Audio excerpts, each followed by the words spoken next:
the lifeblood of American filmmaking. Big movies with bigger heroes, a shot of adrenaline that has you walking out of the cinema thinking you can do anything. Or at least, that used to be the case. The blockbusters of today seem to have mastered commercial success, but have largely forgotten how to achieve critical acclaim. Gone are the days where a recent Star Wars film could feasibly be a film buff's favourite movie. Now the term blockbuster often refers to films with weak characters, lame villains, unsatisfactory endings, boring repetitive stories, no emotion, uninspiring fights, and losing interest halfway through.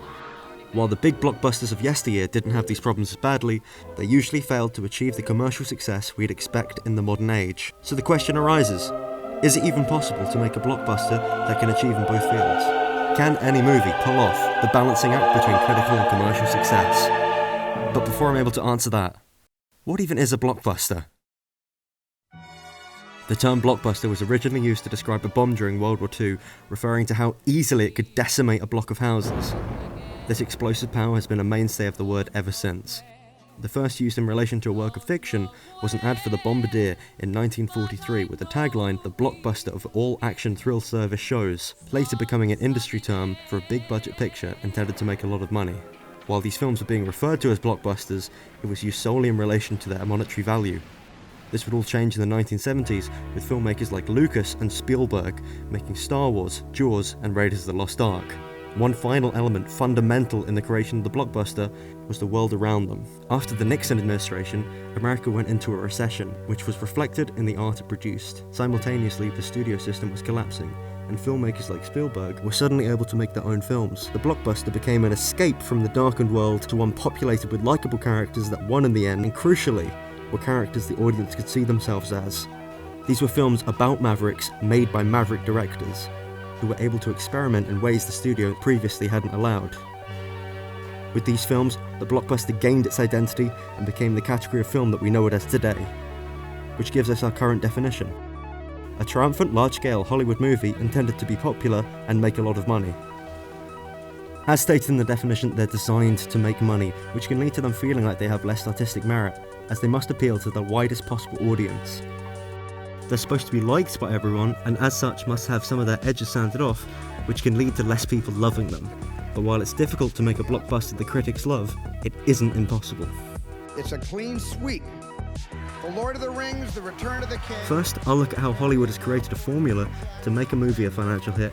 Then I'll analyse how we can gain more critical merit and be lifted from alright to great. The best metric for measuring a movie's revenue is its box office sales. This is especially true of blockbusters, as they work best on the big screen. The top 50 highest grossing films are a good cross-section of financially successful blockbusters we can analyse to find the winning formula. Out of the top 50, 2/3 bear the rating PG-13, and an incredible 88% are primarily in the adventure genre, with most adventure blockbusters also being action films. The average runtime for a PG-13 action-adventure blockbuster is 2 hours and 26 minutes, 27 minutes longer than the average runtime of an Oscar Best Picture winner since the year 2000. They overwhelmingly have a prior audience, with 90% being based on a known product, and just over 2/3 being a continuation on a previous film. And violence sells, as there's more gun violence in the family-friendly, big selling age rating of PG-13 than any other rating. This also boosts the escapism, as having a protagonist you can identify with, who can best others in combat, will increase the feeling and allows for more spectacle.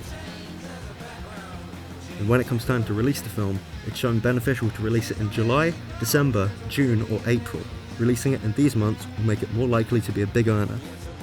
Then, when it comes to the content of the film, it seems beneficial to make what is known as 4-quadrant movies. This is where the audience is split up into men and women below 25 and men and women above 25. The thinking is that if a film has elements that appeal to all 4 quadrants, then there'll be a little bit of something for everyone.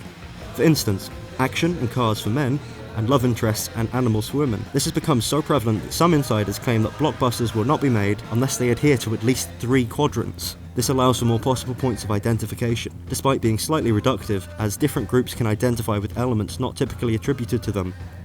I enjoy The Notebook. Girls can love cars or action. This way of diversifying the content of a film can improve the film by adding layers and subplots, which usually makes the film feel more well-rounded and 3-dimensional. While this formula has led to good films, it has its flaws.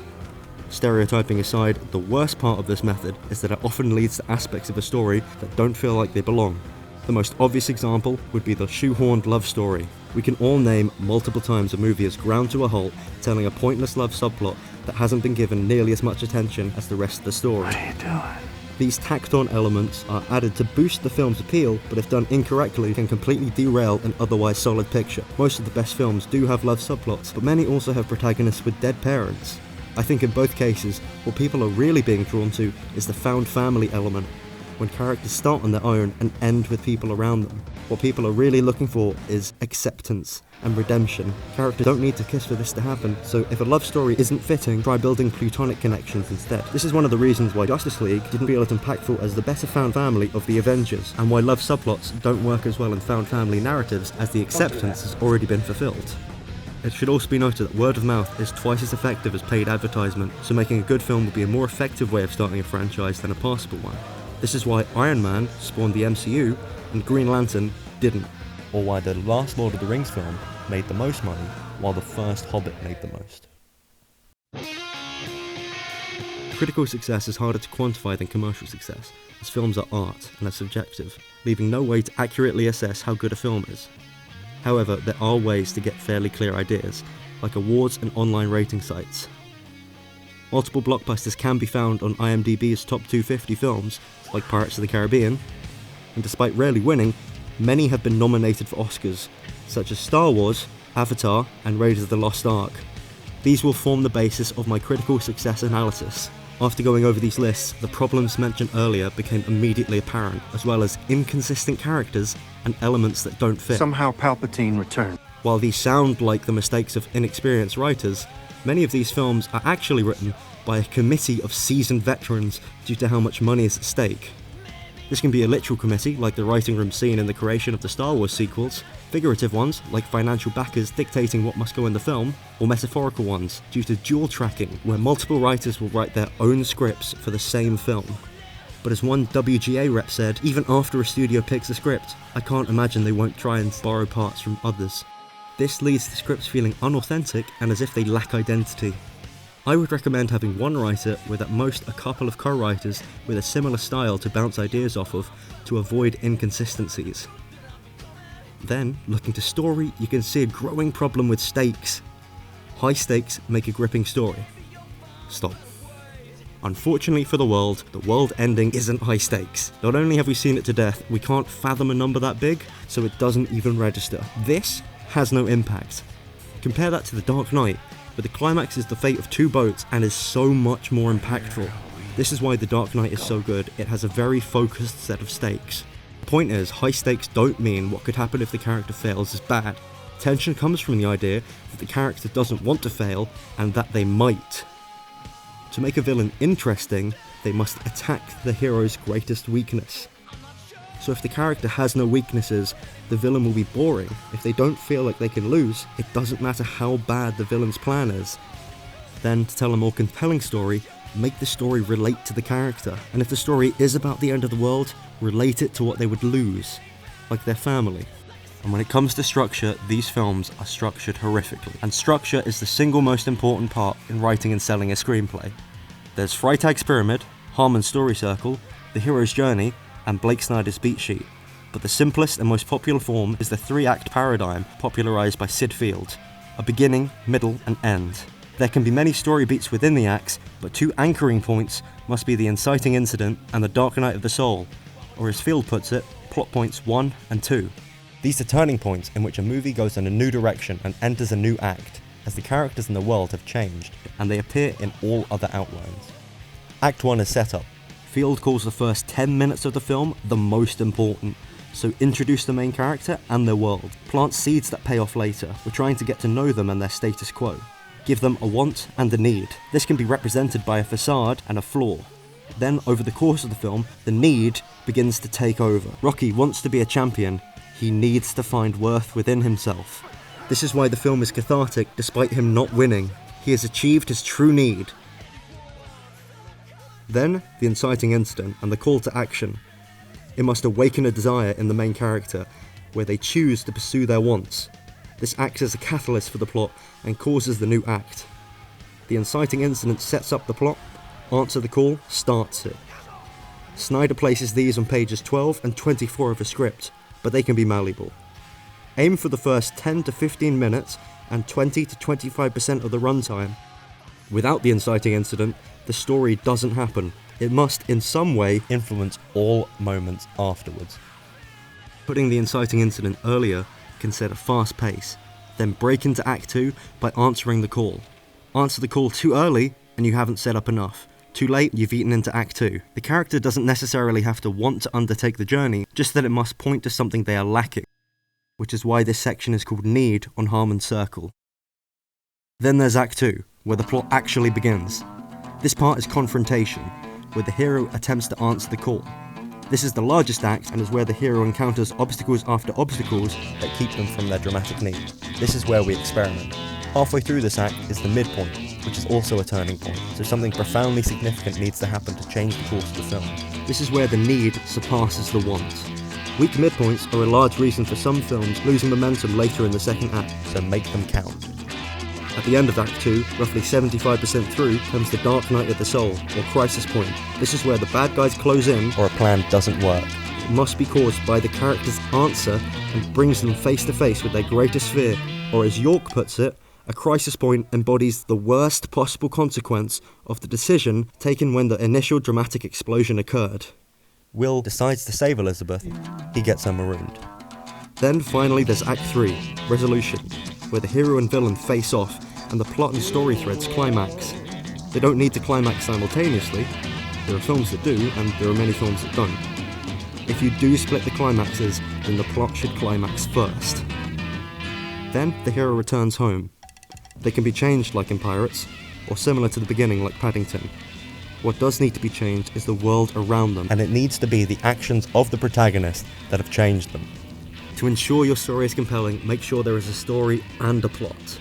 In Pirates, the plot is Will trying to save Elizabeth, and the story threads would be Will becoming more than he was to feel enough for her, or Jack regaining captaincy of the Black Pearl. There are multiple story threads that can be laying over the plot, but crucially the plot must carry the story.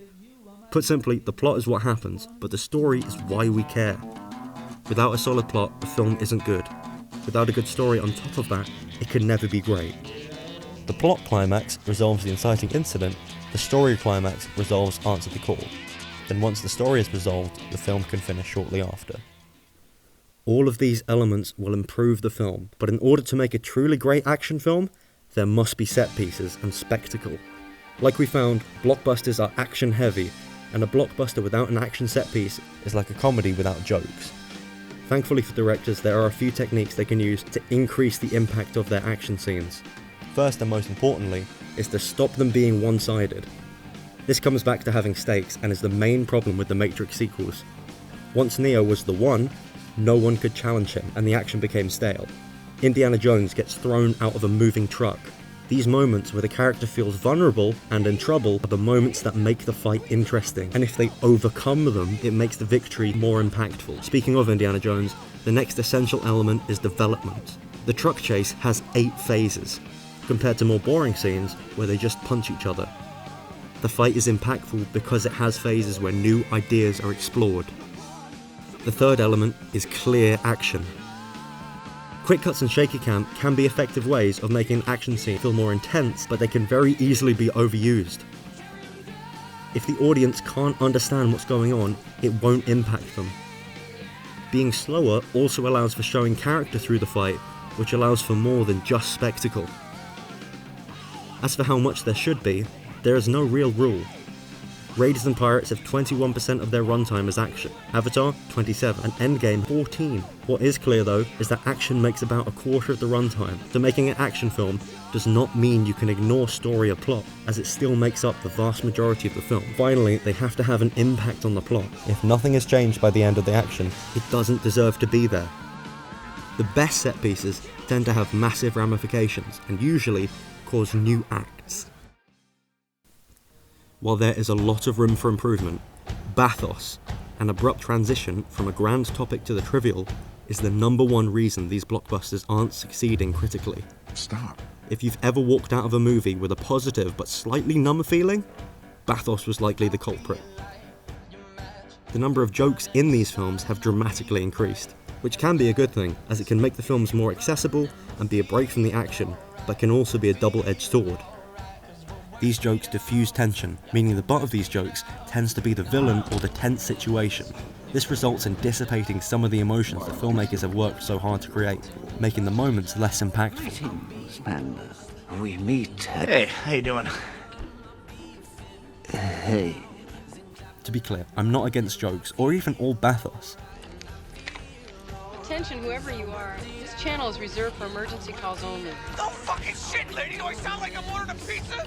It can be a great way at keeping the audience engaged. But what I am vehemently against is the use of bathos in moments where the audience is supposed to feel stressed, especially in the final act. Ask yourself what you felt during the climax of Thor Ragnarok when Banner hits the bridge. Sure, it was funny, but there was no tension. They're poking fun at the cliches of mainstream films in the genre, but as a mainstream film, it ends up poking fun at itself. If we take a look at that moment from Ragnarok again, we can see it's very similar to the moment in the Avengers where Hulk punches the Chitauri. Unlike in Ragnarok, however, there is no unnecessary humour, and it hits so much harder. Bathos works in a film like Kung Fu Panda, as it's a comedy. It doesn't fit in a film like Civil War, where the characters are dealing with such heavy issues. We're still friends, right? Depends on how hard you hit me. And goofy jokes are incongruent and lead to tonal dissonance. And like the film doesn't have a clear idea of what it wants to be. But even in a film like Kung Fu Panda, the bathos shouldn't come at the expense of the villain. This is why Tai Lung was so much more impactful than the Peacock from Kung Fu Panda 2. You wouldn't poke fun at Tai Lung, and you wouldn't poke fun at Darth Vader. This makes them more impactful. Don't rob them of the impact they could have. Making them impactful makes the story feel more epic. So filmmakers can use jokes or even bathos if the film calls for it, but it should not be used to poke fun at the villain or situations where you actually want the audience to feel something, as it creates less impactful emotional moments.